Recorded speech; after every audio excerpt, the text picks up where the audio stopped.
जालन्यातील परतूर येथील बागेश्वरी साखर कारखान्यात काम सुरू असताना स्फोट झाला होता।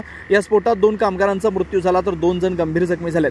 चुन्याची भट्टी फुटल्याने हा स्फोट झाल्याची प्राथमिक माहिती समोर आली आहे। स्फोटानंतर जखमींना परतूर येथील रुग्णालयात दाखल करण्यात आले। अशोक देशमुख आणि आबासाहेब पारखे या 2 कामगारांचा मृत्यू झाल्याची माहिती समोर आली आहे। आगीचं मुख्य कारण अद्याप समजलेलं नाही अशी माहिती जालना पोलीस अधीक्षक अजय बन्सल यांनी सांगितली आहे।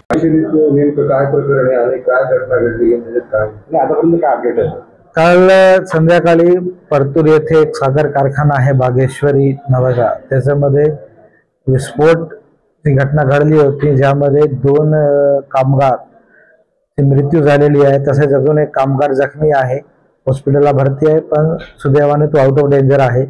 त्याच्यामध्ये पोलिसांनी लगेच तिकडे ताबडतोब दखल घेतलेली आहे।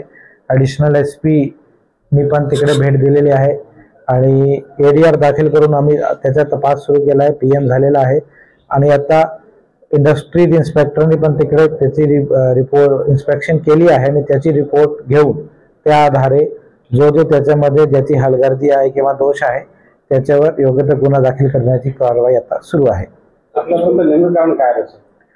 अजून डिटेल्ड कारण इंडस्ट्रीज इन्स्पेक्टरची रिपोर्टमध्ये कळेल, पण प्रायमा फेसी जो घटनास्थळावरून किंवा साक्षीदाराच्या जबाबावरून दिसतो त्यातून सल्फर टाकताना त्या बॉयलरमध्ये मशीनमध्ये जो स्टीम होती, भाप अगोदर निघाली पाहिजे होती, ते नाही काढल्यामुळे ते भाप आणि सल्फर मिक्स झाल्यामुळे विस्फोट झाला असा प्रायमा फेसी माहिती भेटली आहे।